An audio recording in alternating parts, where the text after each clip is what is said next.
What if love wasn't a fairy tale but a dangerous gamble with everything you held dear? What if your heart's desire clashed with the very rules of society, threatening your reputation, your freedom, even your life? Get ready to uncover the scandalous, thrilling, and ultimately tragic tales of noblewomen from the 12th to the 18th centuries who dared to risk it all for forbidden passion. Number 7. Françoise d'Aubigne, Madame de Maintenon. The court of Louis XIV, the Sun King at Versailles, shimmered with opulence, a gilded cage for many. Beneath the glittering surface of protocol and public display, however, personal desires often simmered, threatening to boil over. Among the most intriguing figures to navigate these treacherous waters, a woman whose journey from impoverished nobility to the secret wife of France's most powerful monarch is a testament to quiet determination. She risked her fragile standing, endured the whispers of a jealous court, and walked a tightrope of discretion, all for a connection that defied every expectation. Born in 1635, Françoise's early life was far from the grandeur of Versailles. Her grandfather was Agrippa d'Aubigne, a stern Huguenot poet and a lifelong friend of Henry IV, but her own family fortunes had dwindled. She spent years in the Caribbean, then returned to France in relative poverty. Her first marriage to the eccentric and much older poet, Paul Scarron, was one of convenience and provided her with a modicum of stability and entry into Parisian intellectual circles. After Scarron's death, she was left a widow once again, facing an uncertain future. It was this vulnerability that ironically paved the way for her rise. Her intelligence, wit, and calm demeanor, noted by contemporaries like the Marquise de Sévigné in her Letters Correspondence, Volume 3, page 121, set her apart. Her first significant entry into the royal orbit came as the governess for the illegitimate children of Louis XIV and his celebrated mistress, Madame de Montespan. This was a position of immense delicacy. Montespan was a formidable, volatile woman, and Françoise had to navigate the complex dynamics of the royal household, raising children who, though illegitimate, were deeply loved by their father. This role required immense patience and discretion, qualities that Louis XIV began to notice. He observed her quiet strength, her devotion to the children, and her devout piety, while Montespan's star began to wane, largely due to her increasingly demanding nature and the king's growing weariness of her ostentatious lifestyle. Françoise's quiet influence grew. The king, a man who had enjoyed numerous affairs and grand passions, found something different in Françoise. Chroniclers like Saint Simon, known for his incisive memoirs, Volume 3, page 451, noted the profound shift in the king's character during this period. Louis, tired of the constant dramas and public displays of his mistresses, began to seek a different kind of companionship. Françoise offered him calm, solace, and a spiritual connection that had been missing in his life. Their conversations moved beyond superficial pleasantries, delving into matters of state, religion, and the burdens of kingship. This deepening intellectual and emotional bond laid the foundation for a love that would ultimately reshape their lives. But this was Louis XIV, the Sun King, a figure whose public and private life was scrutinized by thousands. To be seen in a serious relationship with a woman who was not of the highest noble birth, who was a widow, and who had served as a governess, would have been scandalous. The very idea of the King of France, who embodied divine right and absolute power, marrying for love outside the bounds of traditional dynastic alliances, was unthinkable to many. Françoise risked not just her reputation, but her very safety.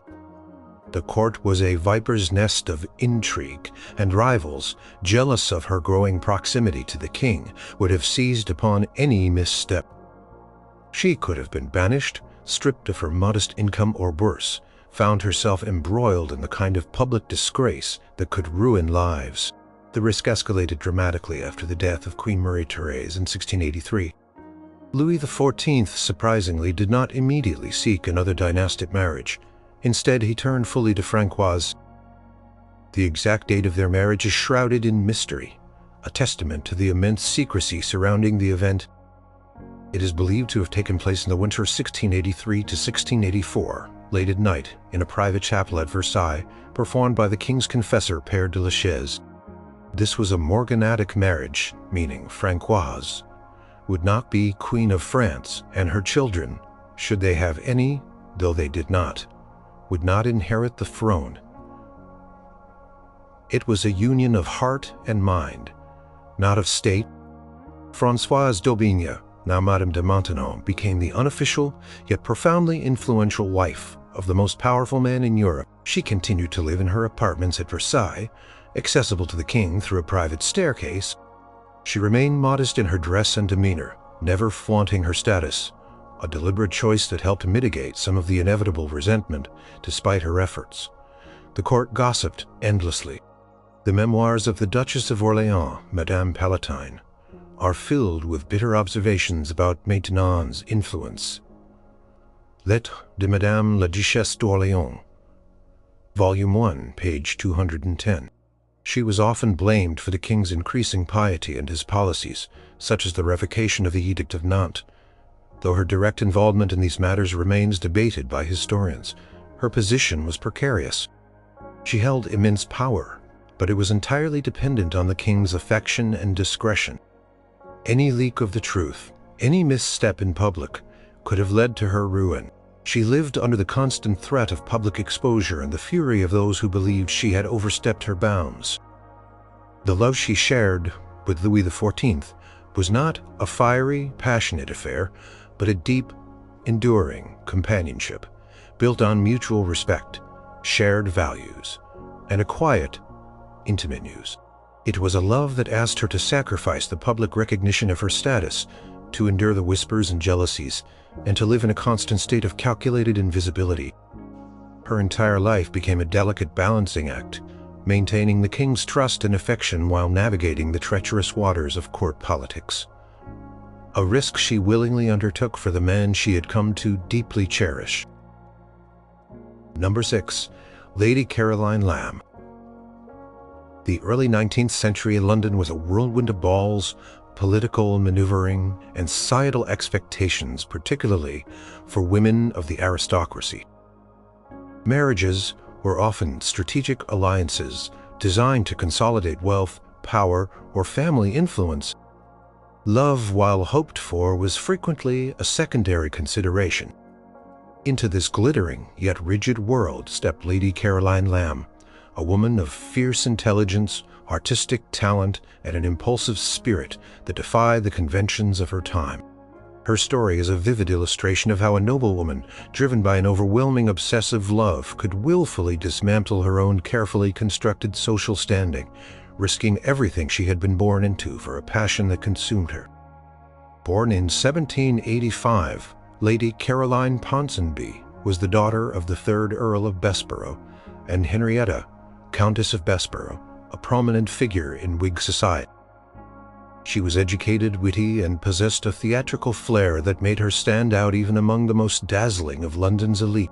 Her early life was spent in a milieu of political intrigue and social brilliance, mingling with figures like Charles James Fox and Richard Brinsley Sheridan. In 1805, she married William Lamb, a rising politician, and the future Lord Melbourne, who would later become Prime Minister. Their marriage was initially affectionate, marked by mutual respect and a shared intellectual curiosity. However, Caroline's restless spirit and emotional intensity often clashed with William's more pragmatic and reserved nature. Their union, though seemingly stable, was underpinned by a volatile undercurrent. The year 1812 marked a turning point, not just for Lady Caroline, but for the literary and social landscape of England. It was the year she first met Lord Byron, the celebrated poet whose fame had exploded overnight with the publication of Childe Harold's Pilgrimage. Byron was the epitome of the romantic hero, brooding, matic, scandalous, and utterly captivating. He was an object of intense fascination for high society women, and Caroline, with her own dramatic inclinations, was immediately drawn to him.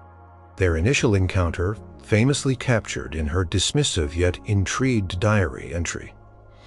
Mad, bad, and dangerous to know, recorded by her contemporary, Samuel Rogers, in his Table Talk, page 208. For Lady Caroline, this was not merely a fleeting dalliance. It was an all-consuming passion, a love that threatened to unravel her carefully managed life. She risked her reputation, the most precious commodity for a woman of her standing. In a society where propriety was paramount, any public display of impropriety could lead to ostracism and social ruin. Yet Caroline seemed incapable of discreet conduct. Her actions became increasingly erratic. She wrote him ardent letters, pursued him relentlessly, and made no secret of her infatuation. She even dressed as a page boy to sneak into his rooms, a daring act that shocked even her more liberal acquaintances. The gossips of London society, fueled by Lady Caroline's increasingly overt displays of affection, began to whisper, then to openly condemn. The risks she took were not just to her social standing. They threatened her marriage and her mental well-being. William Lamb, though initially tolerant of her eccentricities, grew increasingly distressed by her public indiscretions.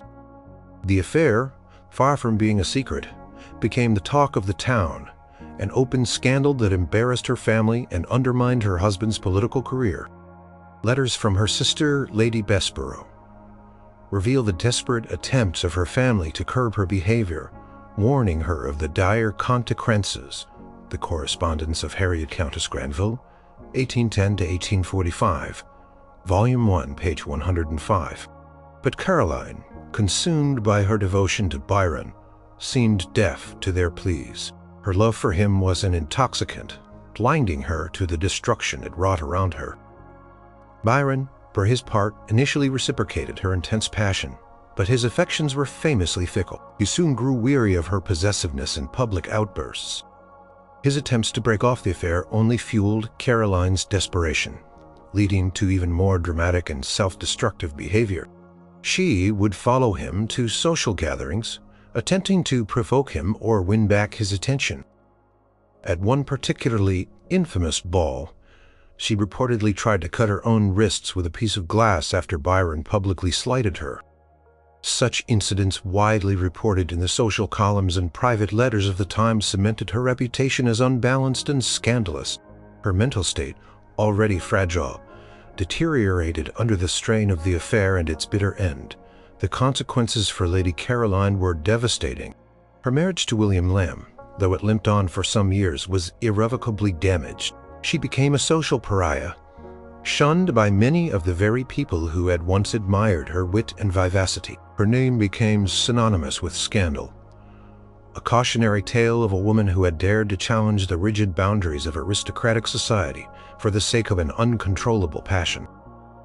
Her later life was marked by periods of emotional instability, continued public incidents, and a gradual withdrawal from society. She attempted to find solace in writing, publishing novels that thinly veiled her own experiences, further fueling public fascination and condemnation. Lady Caroline Lamb risked everything: her reputation, her marriage, her sanity, and ultimately her place in society, for a love that was as destructive as it was passionate. She stands as a poignant example of a noble woman who, unlike many of her contemporaries, who quietly endured unhappy marriages or discreetly managed affairs, chose to pursue her heart's desire with a reckless abandon that ultimately cost her dearly. Her story serves as a stark reminder of the immense pressures faced by women in her era, and the perilous consequences of defying social norms, especially when driven by an unbridled, all-consuming love. Number 5. Agnes Sorel. The mid-15th century in France was a period of turmoil and transition. The 100 Years' War was slowly winding down, but the kingdom was fractured. Its king, Charles VII, a man of often wavering confidence, struggling to assert his authority. It was into this complex tapestry that Agnes Sorel, a woman of remarkable beauty, intelligence, and spirit, stepped, not merely as a noblewoman, but as the first officially recognized royal mistress in French history. Her story is a captivating blend of love, ambition, and extraordinary risk, as she not only captivated a king's heart, but also dared to exert significant influence in a court that was traditionally hostile to such open displays. Born around 1422, Agnes Sorel came from the lesser nobility, the daughter of Jean Sorel, Lord of Coudun. Her early life is not extensively documented, but by her early 20s, she had entered the service of Isabel of Lorraine, the Duchess of Anjou, and wife of René of Anjou, who was a key figure in the French court. It was through this connection that Agnes was introduced to King Charles VII at the Château de Chinon. King, known for his melancholic disposition and occasional indecisiveness, was immediately captivated by her.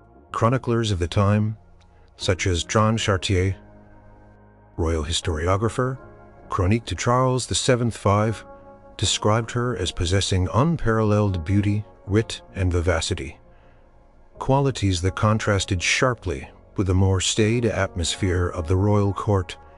Their connection quickly blossomed into an open affair. Agnes Sorel became Charles VII's official mistress, a position that carried immense social and political risk.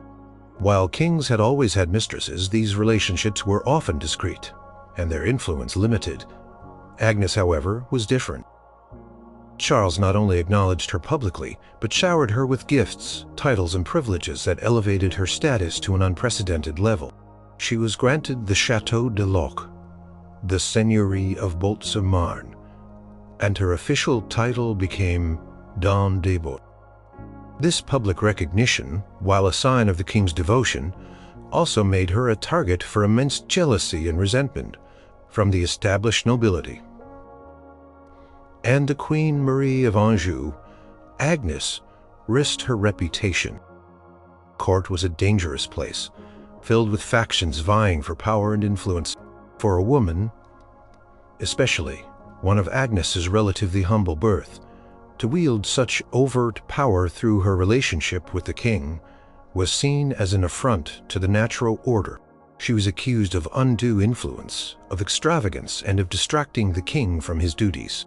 Contemporary accounts, including the writings of Jacques Coeur, the king's treasurer, cited in Gaston du Fresnay de Beaucourt's Histoire de Charles VII, volume 4, page 345, indicate that Agnes's financial demands were significant, reflecting her increasingly prominent position.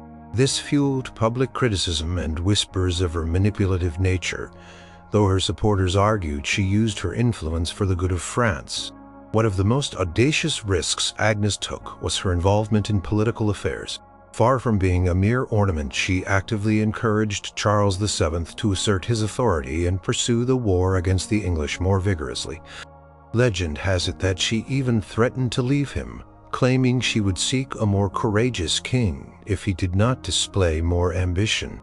While this anecdote may be embellished, it speaks to her forceful personality and the active role she played behind the scenes. Her influence was said to have inspired the king to greater determination, particularly in supporting figures like Joan of Arc, who also pushed for a more aggressive stance against the English. This political engagement, though potentially beneficial to the kingdom, further exacerbated the resentment of the established nobility, who saw her as meddling where she did not belong. The most dangerous aspect of her position was the constant threat from rivals. The Dauphin, the future Louis XI, notoriously despised Agnes, seeing her as a corrupting influence on his father and a rival for royal favor. Their animosity was so profound that at one point, Louis reportedly chased Agnes from the royal court, an act of defiance that shocked the king and highlighted the precariousness of her status. Chronicles of Mathieu d'Escochy, Chronique de Mathieu d'Escochy, Volume 1, page 320, describe the bitter feuds and suspicions that surrounded Agnes, with many believing her to be a sorceress or a malevolent force. This animosity, rooted in jealousy and political maneuvering, made her extremely vulnerable.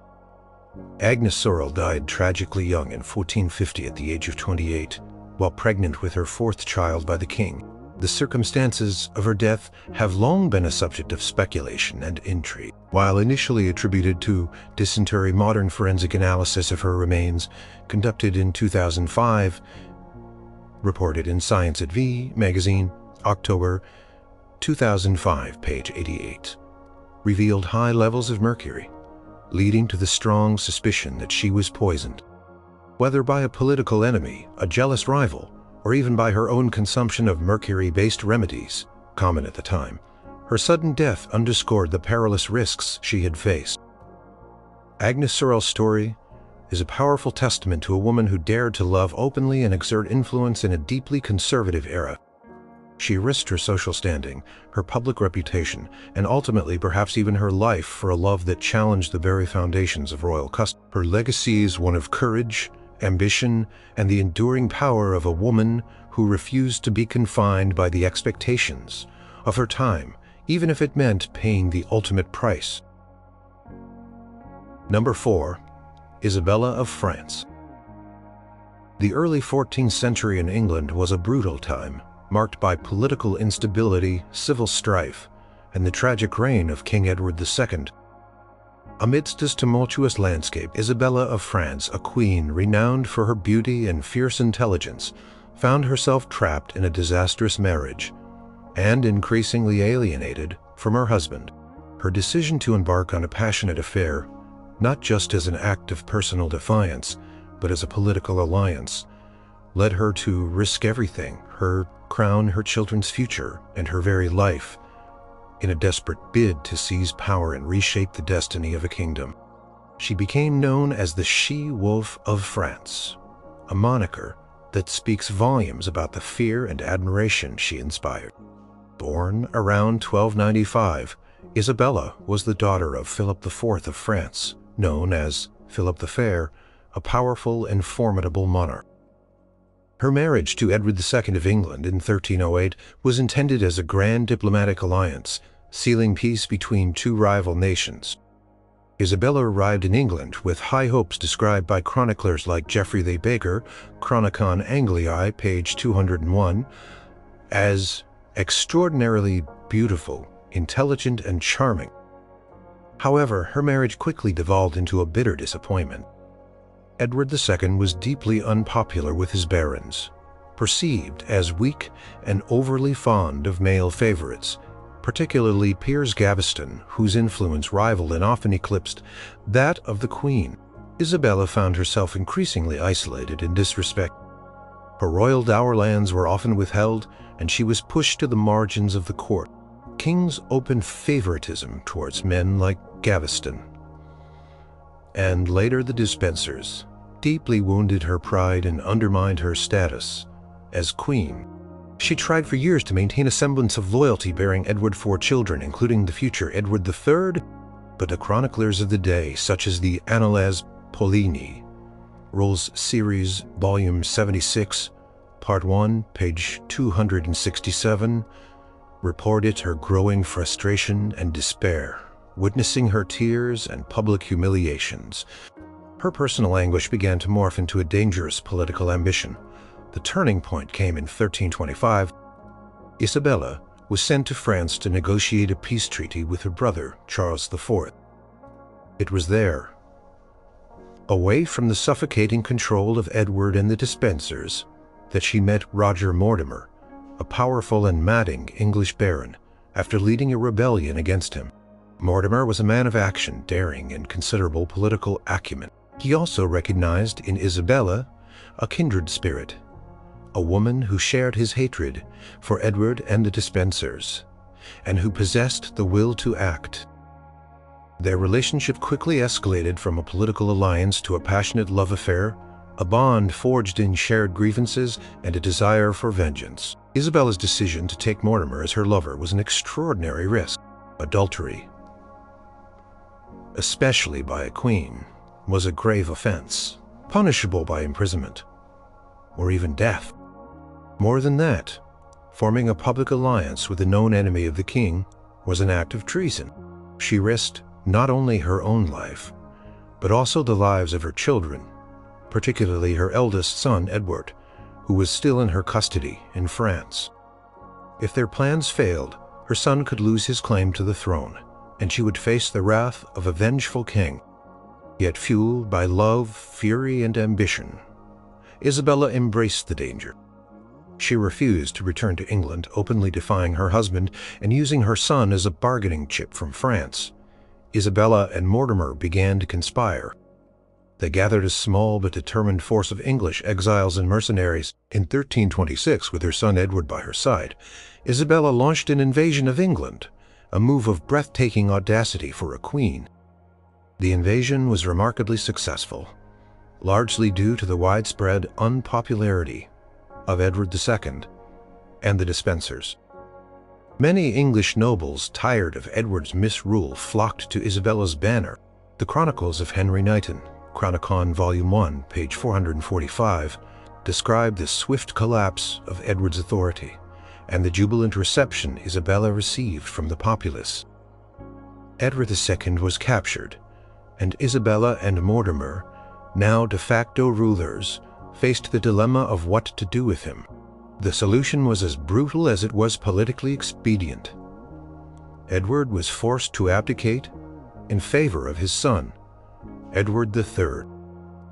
Isabella and Mortimer then ruled England as regents for the young king.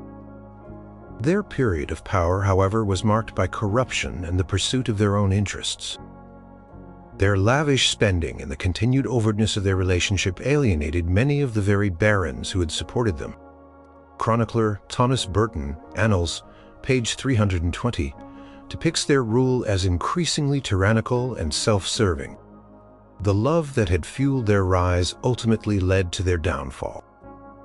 The young Edward III, growing increasingly resentful of his mother's control and Mortimer's overbearing influence, staged a coup in 1330. Mortimer was seized, tried for treason, and executed. Isabella, though spared due to her status as the king's mother, was stripped of her power and sent into comfortable but enforced retirement at Castle Rising. She lived for many more years isolated from political life, a shadow of the powerful queen she had once been. Isabella of France risked everything: her crown, her reputation, her children's future, and her life for a love that was entwined with a ruthless ambition for power. She broke every societal norm, defied the established order, and ultimately overthrew a king. Her story remains a stark and compelling example of a noblewoman who, pushed to the brink, embraced forbidden love as a weapon and a means to reshape her destiny, even if it meant descending into a dangerous, bloody game of thrones. Number 3. Eleanor of Aquitaine.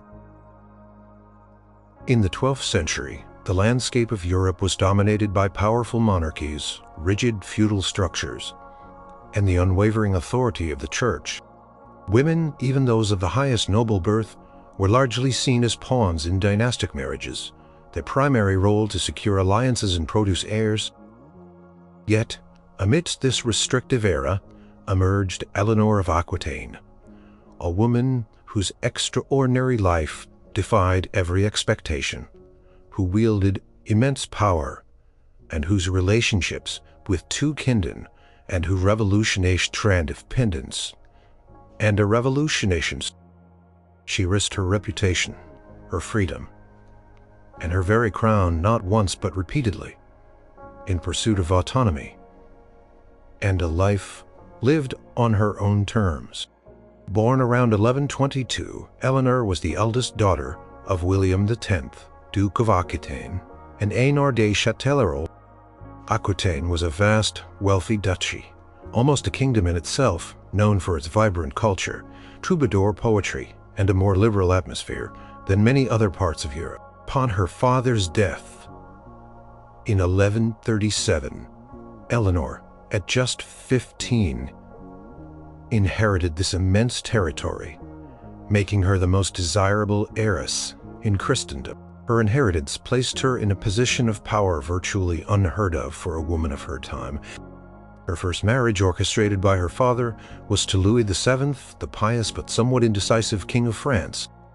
This marriage, intended to unite the vast lands of Aquitaine with the French crown, was fraught with tension. Eleanor, raised in the sophisticated and culturally rich court of Aquitaine, found the austere and monastic atmosphere of the French court stifling. Her vivacious personality, her love of finery, and her independent spirit clashed with Louis's devout nature. Their participation in the Second Crusade, during which Eleanor adopted a more active role than was deemed appropriate for a queen, further strained their relationship. Chroniclers like William of Tyre, Historia Rerum in Partibus Transmarinus Gestarum, Book the 17th, Chapter 15, descrience of Louis the XIV during the arduous campaign. Their union produced 2 daughters, but no male heir. A crucial factor in the eventual dissolution of their marriage, after 15 years in 1152, Eleanor made the audacious move of seeking an annulment of her marriage to Louis VII on grounds of consanguinity, blood relation, a common loophole. This was an extraordinary risk for a queen. To discard a king, especially one sanctioned by the Church, was an act of profound defiance. She risked excommunication, political isolation, and the loss of her dower lands. Yet Eleanor pursued it, perhaps seeking freedom from a restrictive union and an opportunity to reclaim her sovereignty. The annulment was granted, and Eleanor, now free but still a powerful heiress, was once again the most coveted woman in Europe. But Eleanor did not return to Aquitaine to rule alone for long. Just 8 weeks after her annulment, she married Henry Plantagenet, Duke of Normandy and Count of Anjou, who was 11 years her junior. This marriage was a scandalous whirlwind of passion and political calculation. Henry was a Médoc, energetic and ambitious young man, and their union was based on a powerful, albeit often tempestuous, attraction. By marrying Henry, Eleanor risked infuriating Louis VII, who saw it as a betrayal and a strategic blunder as Henry's lands now encircled much of France.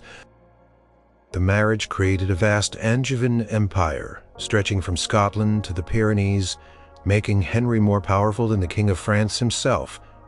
Their early years together were productive and passionate. Eleanor bore Henry 8 children, 5 of whom were sons, including the future kings, Richard the Lionheart, and John. She actively participated in ruling the vast Angevin lands, establishing her own court in Poitiers, which became a celebrated center of culture, and the rumored birthplace of the courtly love tradition. However, Henry's numerous affairs and his attempts to control her independent spirit increasingly strained their relationship. The clash of 2 such powerful wills was inevitable. The ultimate risk Eleanor took was her open rebellion against Henry II. In 1173, she supported her sons, Henry the young king, Richard and Geoffrey, in their revolt against their father. This was an act of treason, defying a king and a husband, risking imprisonment or worse. Eleanor actively encouraged their rebellion, providing them with resources and perhaps even instigating their defiance. Her role was crucial in uniting the rebellious princes. The historian Ralph V. Turner, in Eleanor of Aquitaine, Queen of France, Queen of England, page 189, and her fierce determination to assert her family's rights and her own autonomy. The rebellion failed, and Henry II, furious at her betrayal, had Eleanor captured. He imprisoned her for 16 years, initially in Winchester, then at Old Sarum, and finally at Chinon, a testament to the magnitude of her defiance and the severity of her punishment. For nearly 2 decades, the most powerful woman in Europe was a royal prisoner, stripped of her freedom and political influence. This was the ultimate price of her relentless pursuit of self-determination and her love for her children. Even if it meant directly challenging her husband, Eleanor was finally released in 1189 upon Henry II's death and the ascension of her beloved son, Richard I, the Lionheart, to the throne. She immediately reasserted her authority, ruling England as regent while Richard was away on crusade. Even in her 70s, she remained a formidable political force, traveling across Europe, arranging alliances and fiercely defending her family's interests. Eleanor of Aquitaine's life was a testament to extraordinary resilience and an unyielding will. She risked her reputation, her first marriage, her second marriage, and her freedom, all in a relentless quest for autonomy and a life defined by her own choices rather than dictated by the men around her. Her defiance, born out of a desire for love, in its broader sense of mutual respect and partnership, and self-sovereignty, left an indelible mark on European history, cementing her legacy as one of the most powerful and captivating women of the Middle Ages. Number 2. Anne Boleyn.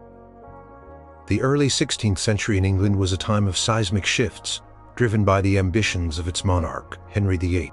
Beneath the grandeur of the Tudor court, a love story unfolded that would tear apart religious institutions, reshape a nation, and ultimately lead one woman to the scaffold. Anne Boleyn, a lady of the court, dared to captivate a king's heart, not as a fleeting mistress, but as a potential queen. Her pursuit of this forbidden love, and the crown it offered, led her to risk everything: her family's reputation, her own life, and the very soul of England. Born around 1501, Anne Boleyn came from a prominent noble family. Her father, Thomas Boleyn, was a respected diplomat and courtier, and her mother, Elizabeth Howard, was a daughter of the Duke of Norfolk. Placing Anne firmly within the upper echelons of English society, Anne spent several years in the sophisticated courts of Margaret of Austria in the Netherlands and Queen Claude of France, where she acquired a keen intellect, fluency in French, and a polished, worldly charm. She returned to England in 1522, quickly becoming a lady-in-waiting to Queen Catherine of Aragon, Henry VIII's first wife. It was in this capacity that Anne first caught the king's eye. Henry VIII, then a vigorous and Medoc monarch, had been married to Catherine for over 20 years, but their union had failed to produce a male heir who survived infancy. This obsession with a male successor became the driving force behind the king's desperate search for a new wife. Anne Boleyn was unlike any woman Henry had pursued before. She was not conventionally beautiful by the standards of the day, but she possessed an undeniable allure: dark, sparkling eyes, a quick wit, a sharp tongue, and an independent spirit that intrigued the king. She refused to become his mistress, a calculated risk that dramatically elevated her standing. Her refusal, according to chroniclers like Edward Hall, Hall's Chronicle, page 760, only intensified Henry's desire, setting in motion a chain of events that would change history. Anne's refusal to sleep with the king outside of marriage was an extraordinary gamble. She risked losing his interest entirely, being cast aside as so many other women had been. Yet she held firm, demanding the ultimate prize, the crown. This was an act of profound courage and ambition, as it meant directly challenging the established order, risking the wrath of Queen Catherine, the powerful Holy Roman Emperor, Catherine's nephew, and the Pope himself. The love between Anne and Henry was a complex tapestry of genuine passion, political maneuvering, and a shared desperate ambition for a male heir. The king's great matter. Henry's desire to annul his marriage to Catherine and marry Anne plunged England into a decade of unprecedented turmoil. Anne became the focal point of intense public scrutiny, adoration from her supporters, and virulent hatred from Catherine's partisans. She risked being branded a harlot, a schemer, and a Protestant heretic by those who opposed the break from Rome. The stakes were incredibly high. If Henry's efforts to annul his marriage failed, Anne would be disgraced, perhaps even imprisoned, or worse, as an accessory to treason. Yet she persevered, driven by her love for the king and the promise of a glorious future. The ultimate risk came when Henry, frustrated by the Pope's refusal to grant the annulment, decided to break with the Roman Catholic Church. This was an unprecedented move, shaking the very foundations of English society and centuries of religious tradition. Anne Boleyn, often seen as the catalyst for this monumental split, became Queen of England in 1533, marrying Henry in secret and then in a public ceremony. She finally achieved the crown she had so daringly pursued, and soon after gave birth to Princess Elizabeth, the future Elizabeth I. However, the very love and ambition that brought her to power would also be her undoing. Anne Boleyn, now queen, was under immense pressure to produce a male heir. Her independent spirit, her intelligence, and her inability to conform entirely to the submissive role expected of a queen in the Tudor court began to chafe Henry. Her enemies, who had long resented her rapid ascent and her perceived influence, saw their opportunity.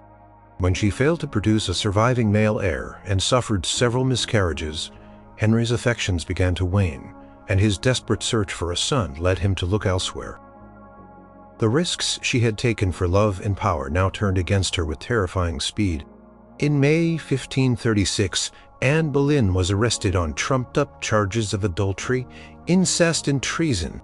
The charges were almost certainly fabricated, designed to rid Henry of a queen who was no longer politically useful, and who could not give him the desired son. She risked not just her life, but the lives of her brother and several courtiers implicated in the conspiracy. Despite her eloquent defenses as recorded by Chapes, the Imperial Ambassador, Calendar of State Papers, Spanish Volume the 5th, Part 2, page 126. The outcome was predetermined. On May 19, 1536, Anne Boleyn walked to the scaffold at the Tower of London. She bravely faced her execution, delivering a calm and dignified speech, affirming her loyalty to the king and asking for prayers. She was beheaded by a French swordsman, a grim irony given her early years in France. Her death was a brutal end to a love story that reshaped a kingdom, a stark reminder of the ultimate price a noblewoman could pay for daring to defy convention and aspire to the highest seat of power, to a love that became politically inconvenient. Anne Boleyn's story remains one of the most compelling and tragic examples of a woman who risked absolutely everything for love and the crown, only to lose both. Number 1. Mary, Queen of Scots. The 16th century in Europe was a dangerous dance of religious conflict, dynastic ambition, and shifting alliances. At the heart of this turbulent era stood Mary, Queen of Scots, a figure of immense charisma, profound tragedy, and fatal romantic choices. Born to a crown, she would spend her life navigating political storms and personal passions, ultimately risking everything for love, devotion, and a desperate yearning for stability, only to find herself trapped in a web of intrigue. Her story is the ultimate cautionary tale of a noblewoman who sacrificed her throne, her freedom, and her very life for the men she loved. Born in 1542, Mary became Queen of Scotland when she was just 6 days old upon the death of her father, James V. At the age of 5, she was sent to France to be raised in the glittering Valois court, betrothed to the Dauphin Francis. She grew into a beautiful, intelligent, and cultured young woman, becoming Queen Consort of France in 1559. She was Queen of France and Scotland and a potential claimant to the English throne as a great-granddaughter of Henry VII. Her life in France was one of privilege and power, a stark contrast to the challenges that awaited her upon her return to Scotland. In 1560, after the untimely death of her husband, Francis II, Mary was forced to return to a Scotland that had drastically changed. Protestant Reformation had swept through the country, spearheaded by the fiery preacher John Knox, who openly challenged her Catholic faith and her authority. Mary, a devout Catholic, found herself in a deeply hostile political and religious landscape. Her return marked the beginning of a relentless struggle to assert her power and find a suitable husband who could help stabilize her precarious reign. This was a king's game, but Mary, with her personal heart on her sleeve, played it as a woman seeking love and companionship in a brutal world. Her first fatal romantic choice was Lord Darnley, her cousin, a charming but arrogant and immature English Catholic noble. Their marriage in 1565 was driven by a complex mix of dynastic legitimacy uniting their claims to the English throne.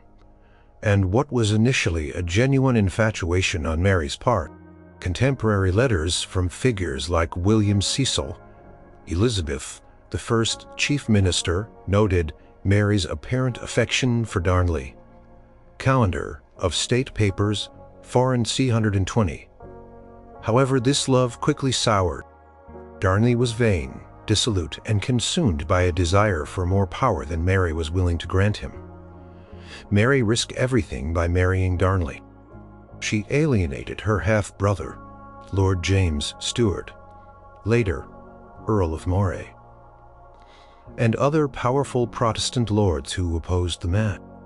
Her decision led to the Chasseabout raid, a rebellion she bravely suppressed.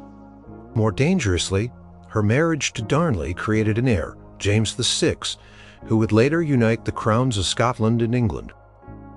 But Darnley's instability and jealousy led to the horrific murder of Mary's private secretary, David Rizzio, in front of the pregnant queen herself in 1566.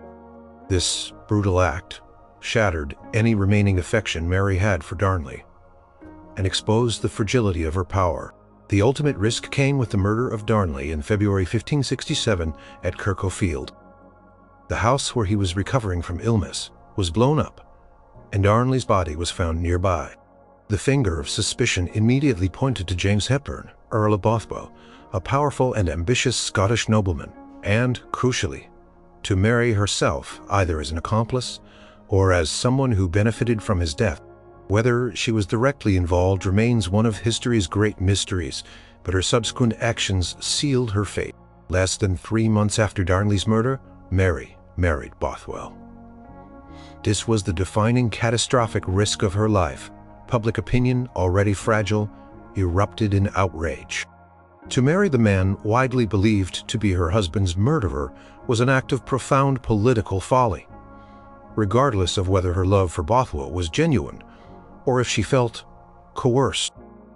The very idea of the Queen marrying a subject, especially one stained by such a grave crime, was an unthinkable transgression against royal dignity and public morality. Chroniclers like George Buchanan, a fervent critic of Mary, painted her as a depraved woman driven by illicit passion. History of Scotland, Book the 18th, Chapter 50. Though his accounts are heavily biased. By marrying Bothwell, Mary risked her crown, her legitimacy, and the loyalty of her subjects. Her actions were seen as a betrayal of her kingdom and an affront to justice. The Scottish nobles, many of whom had tolerated her Catholicism, could not tolerate her scandalous marriage. A confederacy of lords rose against her. Mary, now isolated and largely abandoned, was defeated at Carberry Hill in June 1567. She was forced to abdicate in favor of her infant son, James VI, and imprisoned in Loch Leven Castle. Even in captivity, Mary, fueled by a fierce will and perhaps a longing for escape and reunion, refused to give up. She dramatically escaped from Loch Leven in 1568, gathering a small force to try and reclaim her throne, but her forces were defeated at the Battle of Langside. With no other option, she fled south, seeking refuge in England under the protection of her cousin, Queen Elizabeth I. This was perhaps her final desperate gamble, trusting a rival who saw her as a dangerous claimant to the English throne. Elizabeth I, seeing Mary as a threat, immediately imprisoned her. For the next 19 years, Mary lived as a royal captive, moving from castle to castle, a constant source of plots and conspiracies aimed at putting her on the English throne. Her hope, fueled by her initial love for Bothwell and her later attempts to secure alliances through correspondence, some of which were later used against her, such as the famous casket letters, slowly dwindled. She became a pawn in a larger European game of power and religion. The risks she had taken for love and political expediency finally culminated in 1587, implicated in the Babington Plot, a conspiracy to assassinate Elizabeth and place Mary on the throne. She was tried for treason. Despite her protests and lack of direct evidence, the English court, eager to neutralize the threat she posed, found her guilty. On February 8, 1587, Mary, Queen of Scots, walked to the executioner's block at Fotheringhay Castle. She faced her death with dignity, famously proclaiming herself a queen and a martyr for her faith. Mary, Queen of Scots, risked absolutely everything: her crown, her freedom, her reputation, and ultimately her life, for love. Whether it was the initial infatuation with Darnley or the passionate, controversial bond with Bothwell, her heart's choices consistently clashed with the cold demands of political reality. She stands as a poignant and tragic figure, a noblewoman whose personal desires led her down a path of betrayal, imprisonment, and finally a chilling execution, of testament to the perilous consequences of loving too freely when a crown rests precariously upon your head.